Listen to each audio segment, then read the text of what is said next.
नमस्कार स्टूडेंट, स्वागत है आपका हमारे YouTube चैनल में। तो आज के इस वीडियो में हम पढ़ने वाले हैं आपके सिविक्स सब्जेक्ट का लेसन नंबर 2, जिसका नाम है डाइवर्सिटी इन इंडियन सोसाइटी। तो आपको याद है पिछला लेक्चर, उसमें मैंने आपसे ना डाइवर्सिटी का मीनिंग पूछा था, याद है? अगर आपने फर्स्ट चैप्टर वाला वीडियो देखा होगा तो उसमें मैंने बोला था कि आप डाइवर्सिटी का मीनिंग खोज करके बताना। तो जिन्होंने ढूंढा है बहुत अच्छी बात है, जिन्होंने नहीं ढूंढा है वो अब सुन लो। तो देखो बच्चों, जैसा कि आप सभी जानते हो, ये जो हमारी इंडियन सोसाइटी है इसमें अलग अलग जाति, धर्म, अलग अलग भाषाएं, अलग अलग जो लोग हैं, ठीक है, उनके कल्चर अलग है। तो ये सारे लोग रहते हैं। ओके, तो यही क्या है, हमारी इंडियन सोसाइटी की डाइवर्सिटी है, विविधता है। समझ में आया? जो डिफरेंस होता है ना, उसी को हम क्या कहते हैं? डाइवर्सिटी कहते हैं। ओके, अब इस चैप्टर के अंदर आपको पढ़ना क्या है, तो देखो, डाइवर्सिटी इज आवर स्ट्रेंथ। सबसे पहले तो हम ये पढ़ेंगे, फिर उसके बाद the principle of secularism, and next पढ़ेंगे the contribution of society to our development and regulation of society. Okay students, तो यहाँ पे मैं आपको थोड़ा सा इंट्रोडक्शन दे दूँ। तो जैसा कि मैंने आपको बताया कि हमारी इंडियन सोसाइटी में अलग अलग भाषाएं बोलने वाले लोग रहते हैं, उनके धर्म अलग होते हैं, उनके जाति अलग होते हैं, राइट? तो ये जो डाइवर्सिटी है ना, ये क्या है? मार्क है। किसका मार्क है? आवर रिच कल्चरल हेरिटेज, हमारे रिच कल्चरल हेरिटेज का मार्क है। ये जो डाइवर्सिटी है यही हमारे रिच कल्चरल हेरिटेज का क्या है? मार्क है। ओके, और अगर मैं बात करूँ तो देखो, हम अलग अलग भाषाएं बोलने वाले लोगों के साथ रहते हैं। जैसे कि कोई कन्नड़ बोलता है तो कोई मराठी बोलता है, कोई तेलुगु बोलता है, कोई गुजराती बोलता है, तो कोई उर्दू बोलता है, राइट? ये सभी लोग अपने फेस्टिवल्स अलग तरीके से मनाते हैं, है ना? अगर मैं बात करूँ, जो उर्दू बोलने वाले लोग हैं वो अपने तीज त्यौहार अलग तरीके से मनाते हैं, जो हिंदी बोलने वाले हैं वो लोग अलग तरीके से मनाते हैं, है ना? क्योंकि दोनों के धर्म अलग अलग है, ठीक है। कोई उत्सव होता है तो इनके इधर अलग तरीके से मनाया जाता है, इनके इधर अलग तरीके से मनाया जाता है। वही अगर मैं पूजा पाठ की बात करूँ तो ये लोग दूसरे तरीके से पूजा पाठ करते हैं, ये दूसरे भगवान को मानते हैं, वो दूसरे भगवान के मानते हैं, है ना? तो यही है हमारी इंडियन सोसाइटी में डाइवर्सिटी। इसी को क्या कहते हैं बच्चों? डाइवर्सिटी कहते हैं, ठीक है। अब इतनी सारी डाइवर्सिटी होने के बाद भी हम सभी एक हैं। हम कहते हैं ना, हम भारतीय सब क्या है? एक है। ऐसा क्यों? क्योंकि इतने सालों से हम सभी एक साथ रह रहे हैं। इसके वजह से हमारे अंदर क्या आ गई है? Feeling of oneness. It means हम क्या है? एक हैं, ठीक है। तो इसी की वजह से जो हमारे इंडियन सोसाइटी है इसकी यूनिटी दिखाई देती है। इतनी सारी डाइवर्सिटी होने के बाद, भाषाएं अलग, धर्म अलग, जाति अलग, लेकिन फिर भी हम सब एक हैं। हमारे अंदर फीलिंग क्या है? वननेस की फीलिंग है। ओके, चलो अब यहाँ पे हम क्या पढ़ने वाले हैं? Diversity is our strength. Diversity क्या है बच्चों? हमारा स्ट्रेंथ है। कैसे स्ट्रेंथ है? देखो, जब हम अलग अलग लोगों के डिफरेंट ग्रुप्स ऑफ पीपल, ठीक है, उनके साथ रहते हैं तो हम किसका अनुभव करते हैं? को एग्जिस्टेंस का अनुभव करते हैं। को एग्जिस्टेंस मतलब क्या होता है? सह अस्तित्व, ठीक है। और को एग्जिस्टेंस से होता क्या है? जो हमारा लेवल ऑफ अंडरस्टैंडिंग है ना, ठीक है, level of understanding among the people, ये क्या होता है? इंक्रीज होता है। ओके, इसकी वजह से क्या होता है? ये जो को एग्जिस्टेंस है, इसकी वजह से जो दूसरे लोग हैं, ठीक है, उनके ट्रेडिशंस को हम जान पाते हैं, उनके कल्चर को जान पाते हैं। समझो हम मिलजुल कर नहीं रह रहे हैं, हम अलग अलग रह रहे हैं, ठीक है। तुम्हारा धर्म अलग है, तुम अलग रहो, हमारा धर्म अलग है, हम अलग रहेंगे। तो क्या हम जान पाएंगे कि वो कैसे कैसे अपने तीज त्यौहार मनाते हैं? नहीं जान पाएंगे। जब हम मिलजुल करके रहते हैं तब हमको पता चलता है कि ये कैसे अपने त्यौहार मनाते हैं, हम कैसे मनाते हैं ना, तब हमको दोनों के बीच का डिफरेंस पता चलता है। और इसी तरह से इस को एग्जिस्टेंस की वजह से ही हम उनका रेस्पेक्ट करना सीख पाते हैं ना। देखो, जैसे कि वो दूसरे भगवान को पूजते हैं, हम दूसरे भगवान को पूजते हैं, लेकिन कभी भी ऐसा नहीं होता कि हम उनके भगवान का अपमान करें। ऐसा नहीं करते। क्यों? क्योंकि हमने ये सीखा हुआ है कि हमें जैसे उनके भगवान है वैसे हमारे भी है, तो हमें उनका क्या करना चाहिए? उनकी रेस्पेक्ट करनी चाहिए। ओके, इससे क्या होता है? This helps to increase the feeling of unity in the society and this social unity. अब ये जो सोशल यूनिटी है ना, हमको हेल्प करती है। किसमें हेल्प करती है? Many natural and social calamities को फेस करने में। जैसे कोई भी सोशल या फिर नेचुरल कैलेमिटीज़ हमारे ऊपर आती है तो हम सब मिलजुल करके रह रहे हैं, तो हम सभी उसका सामना करेंगे मिलजुल करके, है ना। अगर हमने ही झगड़ा कर लिया तो कोई कैलेमिटी आई तो कौन किसको बचाने वाला, कोई किसी को नहीं, सब मरेंगे, है ना। तो जब हमारे अंदर जो हमारी इंडियन सोसाइटी है यहाँ पे यूनिटी रहेगी तो कोई भी नेचुरल या फिर सोशल कैलेमिटीज़ आने दो, हम उन कैलेमिटीज़ का मिलजुल करके सामना करेंगे। ओके, तो इन सभी बातों से आपको क्या समझ में आया कि ये जो डाइवर्सिटी है ये क्या है, हमारा स्ट्रेंथ है, यही हमारी मजबूती है। ओके, क्लियर हो गया ये वाला पॉइंट। ओके, अब नेक्स्ट मैं बात करने वाली हूँ द प्रिंसिपल ऑफ सेक्युलरिज्म। अब बच्चों बात करेंगे सेक्युलरिज्म की। सेक्युलरिज्म होता क्या है, तो एक सिंपल सा मीनिंग आपको मैं बताती हूँ। देखो, सेक्युलरिज्म मतलब क्या, धर्म के आधार पर प्रशासन द्वारा किसी के भी साथ भेदभाव नहीं करना, यही क्या होता है सेक्युलरिज्म। मतलब जो हमारा एडमिनिस्ट्रेशन है, ठीक है, हमारी जो गवर्नमेंट है वो धर्म के आधार पर किसी भी व्यक्ति के साथ, किसी भी पर्सन के साथ कोई भेदभाव नहीं करती, सबको समान रूप से देखती। वो ये नहीं मतलब वो नहीं सोचती कि वो उस जाति का है तो उसको कम अधिकार दिए जाए, नहीं। तुम चाहे जिस भी जाति के हो, तुम्हारी भाषा चाहे जो भी हो, तुम किसी भी प्रदेश के हो, ठीक है, तुम किसी भी प्रदेश के हो, तुमको समान अधिकार दिए जाएंगे। इसके लिए जो हमारा कॉन्स्टिट्यूशन है ना, इसमें क्या दिए, मतलब उसमें पूरे रूल्स बनाए गए हैं कि किसी के साथ भी आप भेदभाव धर्म के आधार पर या फिर मतलब उसकी जाति के आधार पर आप नहीं कर सकते हो। समझ में आ रहा है आपको। अब ये जो हमारा इंडिया है ये क्या है, it is an important secular nation of the world. World में मतलब वर्ल्ड में अगर देखा जाए तो हमारा इंडिया क्या है, important secular nation. We have great linguistic and religion diversity in our country. देखो, जैसा कि मैंने आपको पहले ही बताया था कि ये जो हमारा ये जो इंडिया है यहाँ पे लिंग्विस्टिक एंड रिलीजियस डाइवर्सिटी मतलब बहुत ज़्यादा है। लिंग्विस्टिक मतलब क्या होता है, भाषीय, ठीक है। यहाँ पे आप देखोगे जैसे जब आप गांव जाते होंगे ट्रेन में बैठकर, ठीक है, तो एक स्टेशन के बाद दूसरे स्टेशन पे पहुंचोगे तो वहाँ पे आपको वहाँ जो भाषा रहेगी ना वो अलग मिलेगी, ठीक है। मतलब थोड़ी बहुत तो थोड़ी लगभग सेम ही रहेगी, लेकिन थोड़ा थोड़ा डिफरेंस तो आपको देखने मिलेगा ही। तो ये क्या है, लिंग्विस्टिक। ओके, और रिलीजियस तो आपको पता ही है ना, ये इंडियन सोसाइटी में बहुत ही ज़्यादा है। In order to preserve this diversity in a sound and healthy manner we have accepted the principle of secularism. देखो, ये डाइवर्सिटी जो है ना, ठीक है, इसको प्रिजर्व करने के लिए मतलब इसको बनाए रखने के लिए हमने क्या किया है, ये जो सेक्युलरिज्म का प्रिंसिपल है इसको एक्सेप्ट किया है, स्वीकार किया है।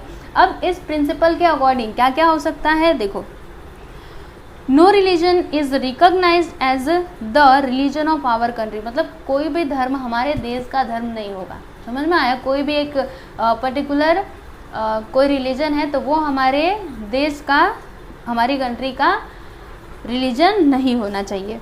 Every person has a freedom of worship as per their religion और the religion of their choice. मतलब हमारे इंडिया में जितने भी लोग हैं, ठीक है, एवरी पर्सन वो अपने हिसाब से, ठीक है, उसको जो धर्म ठीक लगे उस धर्म में जा सकता है, अपने भगवान की पूजा अर्चना कर सकता है, उसको कोई भी रोक टोक नहीं है, क्योंकि हमने सेक्युलरिज्म के प्रिंसिपल को एक्सेप्ट किया है। ओके, नेक्स्ट यहाँ पर बात करेंगे। देखो क्या दिया है, there can be no discrimination among people on the basis of their religion. देखो, किसी भी पर्सन के साथ उसके रिलीजन के आधार पर भेदभाव नहीं किया जाता। The people of all religions are treated equally by the state. मतलब गवर्नमेंट के द्वारा सभी धर्मों के लोगों को इक्वली ट्रीट किया जाना चाहिए। Okay, opportunities for education, means of livelihood and government jobs are made available to all. और एजुकेशन और मीन्स ऑफ लाइवलीहुड मतलब जो भी काम वगैरह करते हैं हम अपने खाने पीने के लिए, और गवर्नमेंट जॉब्स, ठीक है, इनमें भी सभी को समान अधिकार दिए गए हैं। अगर आपके अंदर वो एबिलिटी है, ठीक है, अगर आप समझो कोई जॉब है और आप उसको कर सकते हो, आपके अंदर वो एबिलिटी है, आपने वो डिग्री ले ली है, तो आप उस जॉब के लिए ज़रूर जा सकते हो। ये मैटर नहीं करता कि आप कौन से धर्म के हो, कौन से जाति के हो, आप पुरुष हो या फिर स्त्री हो, इससे कोई भी फर्क नहीं पड़ता। Okay, there is no discrimination on the basis of religion. Okay, चलो नेक्स्ट यहाँ पर क्या दिया है, नेक्स्ट पॉइंट देखना। There are special provisions in the constitution. हाँ, इसको समझना। देखो, हमारा जो कॉन्स्टिट्यूशन है ना, यहाँ पे स्पेशल प्रोविज़न किए गए हैं। किस लिए किए गए हैं? जो अल्पसंख्यक लोग हैं, देखो जो माइनॉरिटीज़ हैं वो क्या कर सकते हैं, अपने मतलब उनकी जो भाषा है या फिर जो उनका रिलीजन है, ठीक है, उनका जो कल्चर है उसको प्रिजर्व वो मतलब अपने तरीके से कर सकते हैं, उसके लिए वो प्रयास कर सकते हैं। उनके ऊपर अभी मतलब कोई रोक टोक नहीं है क्योंकि वो क्या है, माइनॉरिटीज़ है। The principle of secularism has help the maintain religious harmony in Indian society. अब सुनिएगा, ये जो प्रिंसिपल ऑफ सेकुलरिज्म है इसकी वजह से क्या होता है, ये जो हमारा इंडियन सोसाइटी है यहाँ पे रिलीजियस हार्मनी मतलब क्या होता है, सभी लोग एक साथ मिलजुल करके रहते हैं इसी प्रिंसिपल ऑफ सेक्युलरिज्म की वजह से। ओके, समझ में आ गया आपको। अब नेक्स्ट हम बात करने वाले किसकी बात करेंगे, the contribution of society to our development. देखो ये जो सोसाइटी है इसका डेवलपमेंट, इसका हमारे डेवलपमेंट में क्या कंट्रीब्यूशन होता है, क्या योगदान होता है, वो हम यहाँ पर पढ़ेंगे। जैसे कि what do we learn by living in society, जब हम सोसाइटी में रहते हैं तो हम क्या लर्न करते हैं, what values qualities do we imbibe, मतलब कौन कौन सी वैल्यूज़ क्वालिटीज़ को हम ग्रहण करते हैं। Let us see how society helps to develop our personality. चलो देखते हैं कि ये जो सोसाइटी है कैसे हेल्प करती है हमको हमारी पर्सनैलिटी को डेवलप करने में। ओके, तो यहाँ पर देखो सबसे ऊपर क्या दिया है, कोऑपरेशन। तो कोऑपरेशन का सिंपल मतलब समझ लो, कोऑपरेशन मतलब क्या, सहयोग होता है, एक दूसरे का सहयोग करना। जैसे कि आपके मन में कोई विचार है, आपके मन में कोई प्रश्न है, तो उस प्रश्न का बातचीत के द्वारा क्या करना, समाधान करना, यही क्या है, कोऑपरेशन है। मतलब एक साथ मिलकर के रहना, सबका सहयोग करना, इसी को क्या कहते हैं बच्चों, कोऑपरेशन कहते हैं। ठीक है, तो ये जो हमारी इंडियन सोसाइटी नहीं, सभी सोसाइटीज़, ठीक है, वो किसके ऊपर बेस्ड होती हैं, म्यूचुअल कोऑपरेशन, आपसी सहयोग के ऊपर ही बेस्ड होती हैं। अगर सहयोग ना हो, ठीक है, अगर सहयोग ना हो, अगर कोऑपरेशन ना हो तो कोई भी सोसाइटी चल ही नहीं सकती। अगर आपको सोसाइटी को स्मूथली चलाना है देन कोऑपरेशन बहुत ही ज़रूरी होता है। समझ में आया? देखो यहाँ पे कोऑपरेशन का मीनिंग दिया हुआ है, cooperation is the process of sharing and helping each other in solving problems and removing difficulties. Okay, याद रखना इसको। A family can not remain together. अच्छा, अभी फैमिली का एग्जाम्पल दिया है। देखो अगर फैमिली में कोऑपरेशन नहीं है, ठीक है, कोई आपसी सहयोग नहीं है, कुछ नहीं है, तो क्या वो परिवार चल पाएगा? नहीं। अगर आपको परिवार को अच्छे से चलाना है तो आपसी सहयोग तो होना चाहिए, है ना। कोई विपत्ति आई, ठीक है, कोई किसी के ऊपर प्रॉब्लम आई तो उसको अकेले छोड़ दिया, तब थोड़े ना परिवार चल पाएगा। नहीं, कोई भी अगर मुश्किल घड़ी आती है तो उस टाइम पे परिवार के सब लोगों को एक साथ में होना चाहिए, तभी परिवार चल सकता है। तो इसी तरह सोसाइटी के साथ भी होता है। अगर आपको सोसाइटी को स्मूथली फंक्शनिंग उसकी चाहिए तो आप लोगों को मतलब जो सोसाइटी है उनमें क्या होना चाहिए, कोऑपरेशन तो होना ही चाहिए। ओके, और अगर कोऑपरेशन नहीं होगा तो क्या होगा, जो हमारा डे टू डे लाइफ है वो अच्छे से स्मूथली नहीं चल पाएगा।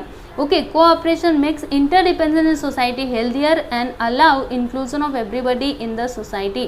देखो जो कोऑपरेशन होता है ना, ये जो हमारा इंटरडिपेंडेंस है, इंटरडिपेंडेंस मतलब क्या, जैसे आपने लास्ट जो आपका फर्स्ट चैप्टर था उसमें क्या पढ़ा था कि हम अपनी जो भी नीड्स होती है उनके लिए एक दूसरे के ऊपर क्या रहते हैं, डिपेंडेंट रहते हैं। ओके, तो अगर सोसाइटी में क्या है, कोऑपरेशन है, तभी ये इंटरडिपेंडेंस जो हम एक दूसरे के ऊपर निर्भर रहते हैं अपनी ज़रूरतों के लिए, तभी ये हमारी ज़रूरतें पूरी हो पाएंगी अगर हमारे अंदर कोऑपरेशन है तो। ओके, अब नेक्स्ट हमको क्या बात करना है, चलो देखते हैं। Tolerance and understanding. तो बच्चों टॉलरेंस का मतलब क्या होता है, देखो मैं आपको बताती हूँ। देखो बच्चों, टॉलरेंस का मतलब क्या होता है, सहनशीलता, मतलब सहने की क्षमता। ठीक है, तो जैसे सोसाइटी में क्या होता है, कोऑपरेशन होता है, वैसे ही कभी कभी ना लोगों के बीच में डिस्प्यूट्स हो जाते हैं। अब ये डिस्प्यूट्स क्यों होते हैं, क्योंकि देखो उनके व्यूज़ अलग होते हैं, ओपिनियंस अलग होते हैं, राइट, आइडियाज़ अलग होते हैं। इसकी वजह से कभी कभी उनके बीच में कॉन्फ्लिक्ट्स भी हो जाते हैं। तो ये जो कॉन्फ्लिक्ट्स होते हैं ना, इनको सुलझाना बहुत ही ज़रूरी होता है, क्योंकि अगर इसको ना सुलझाया जाए तो सोसाइटी की जो फंक्शनिंग है वो स्मूथली नहीं हो सकती। अगर आपको सोसाइटी को अच्छे से चलाना है तो इसमें जो डिस्प्यूट्स हो रहे, जो भी झगड़े हो रहे, कोई भी कुछ भी संघर्ष हो रहा है, तो उसको सुलझाना ज़रूरी है। अब वो सुलझेगा कैसे? तो आपसी समझौते से। जब हम एक दूसरे से बात करेंगे कि क्या गलती है, क्यों ये झगड़ा चल रहा है ना। जैसे दो लोग हैं, उनमें झगड़ा हुआ और दोनों गुस्सा होकर के बैठ गए, तो क्या ये झगड़ा सुलझ पाएगा? नहीं सुलझ पाएगा। ज़रूरत क्या है, ये दोनों बात करें कि क्या हुआ था, क्या हमने क्या गलती की, आपने क्या गलती की, है ना। इस तरह से तो उसको सुलझाएंगे। तो इसी तरह से सोसाइटी में भी होता है। अगर किसी के बीच में झगड़ा चल रहा है, ठीक है, सोसाइटी में कुछ डिस्प्यूट्स हो गया, कॉन्फ्लिक्ट्स हो गए, तो उसको सुलझाना बहुत ही ज़रूरी होता है अगर आपको सोसाइटी को अच्छे से चलाना है तो। और लोगों में, मतलब जो भी वहाँ पे पीपल्स है, ठीक है, उनमें क्या होना चाहिए, सहने की क्षमता भी होनी चाहिए, सहनशीलता भी होनी चाहिए। ऐसा नहीं कि एक बोल रहा है तो फिर दूसरा भी बोले, तब तो फिर झगड़ा होना तो तय है कि नहीं। तो सोसाइटी में जो लोग हैं उनमें क्या होनी चाहिए, सहनशीलता होनी ही चाहिए। ओके, फिर और कुछ दिया है क्या यहाँ पे? चलो नेक्स्ट यहाँ पर हमको क्या पढ़ना है, नेक्स्ट नहीं, अभी इसी में दिया गया है। देखो, an understanding attitude leads to a lot of new learning. देखो बच्चों, जब हम एक दूसरे को समझते हैं, क्योंकि अगर डिस्प्यूट्स है, कॉन्फ्लिक्ट्स हुआ है, तो ये हम कैसे सुलझा सकते हैं, एक दूसरे को समझ करके। समझ में आ रहा है? अब हमको समझौता करके चलना ही पड़ेगा। तो इससे क्या होता है, हम इससे बहुत नई नई चीज़ें सीखते हैं। वी एक्सेप्ट न्यू आइडियाज़, हम नए आइडियाज़ को एक्सेप्ट करते हैं, स्वीकार करते हैं। This helps to further enrich our social life, और ये हमको अपने सोशल लाइफ में हेल्प करता है, बहुत ज़्यादा हेल्प करता है। वी बिकम मोर टॉलरेंट, और इससे क्या होता है, हम ज़्यादा सहनशील, टॉलरेंट बन पाते हैं। Society provides as an opportunity to learn this simple method of maintaining well-being and peace in society। और इसकी वजह से क्या होता है, मतलब देखो, हमने एक दूसरे को समझा, हमने नई नई चीज़ें सीखी, राइट, ये हमको हेल्प करेगा हमारी सोशल लाइफ में। तो ये अपॉर्चुनिटी हमको किसने दी, ठीक है, किससे हमने ये नई नई चीज़ें सीखी, सोसाइटी से ही सीखी ना, है ना, सोसाइटी में ही हमने सीखा। तो सोसाइटी हमको एक अपॉर्चुनिटी देता है to learn this simple method of maintaining wellbeing and peace in society. मतलब सोसाइटी में हम कैसे मिलजुल करके शांति बना करके रह सकते हैं, ये हम कहाँ पर सीखते हैं बच्चों, सोसाइटी में ही सीखते हैं। समझ में आ गया आपको? Okay, can you do it. तो इसमें देखो क्या दिया गया है ना, यहाँ पे आप जो कॉम्प्रोमाइज़ करते हो ना, कभी कभी ऐसा सिचुएशन आता है जिसमें आपको क्या करना पड़ता है, वहाँ पे कॉम्प्रोमाइज़ करना पड़ता है। तो आप कौन कौन से सिचुएशन में कॉम्प्रोमाइज़ करते हो, यहाँ पे कुछ सिचुएशंस दिए गए हैं, इनको आप समझने की कोशिश करना। देखो, एक क्या दिया है, एक हॉल है जो कि पूरा फुल है, ठीक है, वहाँ पे सारे स्टूडेंट्स बैठे हुए हैं, एक भी जगह खाली नहीं है। अब आपको कोई खड़ा हुआ पर्सन दिखाई दे रहा है, तो आप कभी कभी ऐसा करते हो ना कि आप थोड़ा सा उसको जगह दे देते हो बैठने के लिए। तो ये आपने क्या किया, कॉम्प्रोमाइज़ किया, राइट। आपकी वो सीट थी, लेकिन फिर भी आपने उसको अपने पास बिठा लिया, क्योंकि आप नहीं चाहते थे कि वो इंसान खड़ा रहे। तो ये क्या है बच्चों, कॉम्प्रोमाइज़ है। नेक्स्ट यहाँ पर भी देखेंगे, तो देखो, आपको ना गियर वाली साइकिल चाहिए। कैसी? गियर वाली। और आपके पेरेंट्स को क्या करना है, आपके सिस्टर मतलब आपकी दीदी का स्कूल का फीस भी भरना है। तो इस टाइम पे आप क्या करते हो, बोल देते हो ना कि पापा रहने दो, हमारी साइकिल तो अगले महीने भी आ जाएगी, आप पहले दीदी का फीस भर दो। तो यहाँ पे भी आपने क्या किया, कॉम्प्रोमाइज़ किया। ओके, नेक्स्ट सी। तो इसमें देखो, जैसे दो लोग हैं, ठीक है, दो लोगों के खेत पास में ही है। तो कभी कभी ऐसा होता है ना, वो जो मेड़ बनाई जाती है, ठीक है, वो जो क्या होता है, इसको क्या कहते हैं, बाउंड्री। ओके, जो बाउंड्री होती है, कभी कभी ऐसा भी होता है कि जो इधर वाला, मान लो ये बीच में रेखा है, बीच में वो बाउंड्री है, एक जन का खेत इधर है, एक जन का इधर है। तो कभी कोई क्या करता है ना, अपनी मेड़ को थोड़ा इधर आगे खिसका देता है और कहता है कि इतना हिस्सा मेरा है। समझ में आ रहा है? तो इस टाइम पे झगड़े होते हैं, क्योंकि आपने क्या किया, मेड़ को इधर कर दी, बाउंड्री को इधर कर दिया, और आप बोल रहे हो कि ये खेत तो मेरा है, मतलब इतना पार्ट तो मेरा है। तो इसकी वजह से झगड़ा होता है। अब वो जो झगड़ा हुआ, आपने उसको कोर्ट में ना ले जा करके, मतलब आप पुलिस के पास नहीं गए, आपने आपस में ही सुलझा लिया उस झगड़े को। और आप दोनों क्या बन गए, मित्र बन गए। ठीक है, बाउंड्री के लिए झगड़ा हो रहा था कि इतना मेरा है इतना मेरा है, लेकिन फिर भी आपने क्या किया, आपस में समझौता किया, एक दूसरे को समझने की कोशिश की और उस झगड़े को सुलझा लिया, पुलिस तक नहीं जाने दिया। तो ये भी क्या है बच्चों, एक तरह से कॉम्प्रोमाइज ही है। इसी तरह से अगर आपको सोसाइटी में रहना है तो कॉम्प्रोमाइज़ तो करना पड़ेगा, एक दूसरे को समझना पड़ेगा, क्योंकि अगर हम, जैसे परिवार में भी ऐसा ही होता है, एक अगर ज़्यादा बोलने वाला है तो दूसरा समझ के लेता है कि चलो जाने दो, ये तो ऐसे ही बोलता है, चलो हम ही चुप हो जाते हैं। तो इसी तरह से सोसाइटी में भी करना पड़ता है। अगर हम ऐसा नहीं करते हैं तो कॉन्फ्लिक्ट्स होते हैं, डिस्प्यूट्स होते हैं, लड़ाई झगड़े होते रहते हैं। ठीक है, फिर आपकी वो सोसाइटी अच्छे से नहीं चल पाएगी। अब नेक्स्ट यहाँ पर हमको बात क्या करना है, an opportunity to perform different roles. Okay, देखो बच्चों, ये जो सोसाइटी है ना, ठीक है, सोसाइटी की वजह से हम जो है, ये जो सोसाइटी है इसमें हम अलग अलग रोल्स को प्ले करते हैं। जैसे जब हम छोटे होते हैं तो हमको क्या कहा जाता है, बच्चा, ठीक है, चाइल्ड, है ना। फिर धीरे धीरे बड़े होते हैं, स्कूल जाने लगते हैं तो हम क्या हो जाते हैं, स्टूडेंट बन जाते हैं, है ना, हमको कहा जाता है स्टूडेंट है। फिर धीरे धीरे और बड़े हुए तो उसके बाद मतलब आप आदमी बन जाते हो, यंग हो जाते हो तो क्या कहा जाता है, यंग मैन या फिर यंग वीमेन कहा जाता है ना। उसके बाद धीरे धीरे आप लोगों की शादी होती है, फिर उसके बाद जब आपके बच्चे होते हैं तो आप क्या बन जाते हो, मम्मी पापा, उसके बाद फिर दादा दादी, राइट। तो इतने सारे रोल्स प्ले करते हो। फिर क्लास की अगर मैं बात करूँ तो क्लास में आप मॉनिटर बन जाते हो, ठीक है। तो एक ही इंसान है, वो इंसान तो एक ही है, लेकिन कितने सारे रोल प्ले कर रहा है। अब ये रोल्स प्ले ये जो कर रहा है, इस अपॉर्चुनिटी, मतलब ये जो अपॉर्चुनिटी है ये इसको कैसे मिली, सोसाइटी की वजह से मिली। अगर सोसाइटी ना होती तो उसको ये अपॉर्चुनिटी नहीं मिल पाती। समझ में आ रहा है आपको, बस यहाँ पर यही दिया गया है।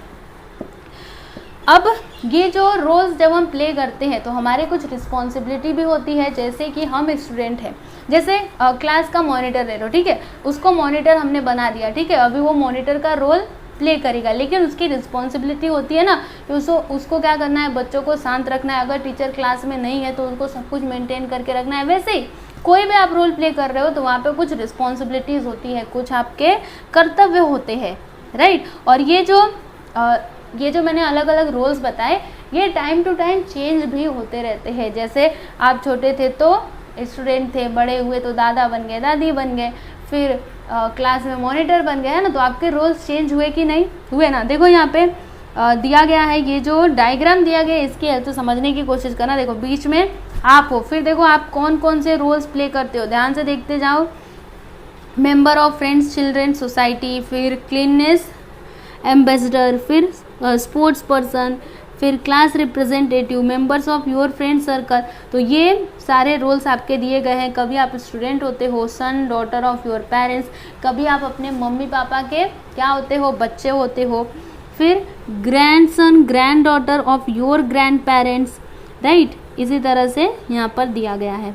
ओके, आगे देखो हमको नेक्स्ट क्या पढ़ना है, रेगुलेशन ऑफ सोसाइटी। तो बच्चों आपने फर्स्ट चैप्टर में देखो पढ़ा था कि जब मनुष्य ने सोसाइटी तो बना ली, लेकिन कुछ ही समय के बाद उनको समझ में आया कि अगर हमको सोसाइटी की स्मूथ फंक्शनिंग चाहिए तो हमारी सोसाइटी के रूल्स भी होने चाहिए, है ना। रूल्स तो हर जगह जरूरी है, बिना रूल्स के कुछ भी काम नहीं हो सकता। फिर अगर सोसाइटी की बात करें तो इसमें तो रूल्स तो होने ही चाहिए, है ना। तो बस यहाँ पर यही दिया गया है। देखो, in order that society function smoothly some rules are required, कुछ रूल्स तो जरूरी होते ही हैं। एंशिएंट टाइम्स में क्या होता था, जो सोसाइटी थी ना उसको रेगुलेट किया जाता था with the help of traditions. But in modern time, अभी मॉडर्न टाइम में क्या होता है, अलॉन्ग विथ ट्रेडिशन, मतलब ट्रेडिशन के साथ साथ कुछ लॉज भी हैं जिसके बेस्ड पर, मतलब जिसकी हेल्प से जो सोसाइटी है उसको रेगुलेट किया जाता है। और जो ये लॉज होते हैं ना ये डिफरेंट होते हैं from traditions and customs. Custom और ट्रेडिशन से क्या होते हैं, ये अलग होते हैं। The regulation of society through laws and traditions is carried out by different organisations and institutions. The government bodies at the local level also play an important role in the process of regulation of society. और ये जो government bodies होती है, ठीक है, government की जो अलग अलग बॉडीज होती हैं जो लोकल लेवल पे होती है, वो बहुत ही इंपॉर्टेंट रोल प्ले करती हैं। किसमें इंपॉर्टेंट रोल प्ले करती हैं, इन the process of regulation of society. समझ में आया आपको? जो सोसाइटी का रेगुलेशन है, रूल्स एंड रेगुलेशंस है, इसमें बहुत ही इंपॉर्टेंट रोल प्ले करती है। ओके बच्चों, तो इस तरह से आपका ये जो लेसन नंबर 2 था ये कंप्लीट हो गया। और मैं आपको यहाँ पर बता दूँ, इसके क्वेश्चन आंसर्स मैंने ऑलरेडी दिए हुए हैं, तो आपको सर्च करना है या फिर आपको प्लेलिस्ट में जाकर के चेक करना है। सब मतलब जितने भी मैंने आपको सब्जेक्ट्स पढ़ाए हैं, चाहे वो ज्योग्राफी बोलो या फिर हिंदी बोलो या फिर मैथ बोलो, सबकी प्लेलिस्ट आपको मिल जाएगी। क्वेश्चन आंसर की भी अलग से प्लेलिस्ट है, तो प्लेलिस्ट सेक्शन में जाइए, वहाँ पर आपको स्टैंडर्ड 6 का सिविक्स का क्वेश्चन आंसर का प्लेलिस्ट मिलेगा। उस पर जब आप क्लिक करोगे तो आपको इस चैप्टर का क्वेश्चन आंसर मिल जाएगा। ओके, तो आप वहाँ से क्वेश्चन आंसर भी ले सकते हो और अपनी पढ़ाई को एकदम अच्छे से कर सकते हो और क्लास में फर्स्ट भी आ सकते हो। ठीक है, तो चलो नेक्स्ट वीडियो में मिलेंगे, तब तक के लिए नमस्कार।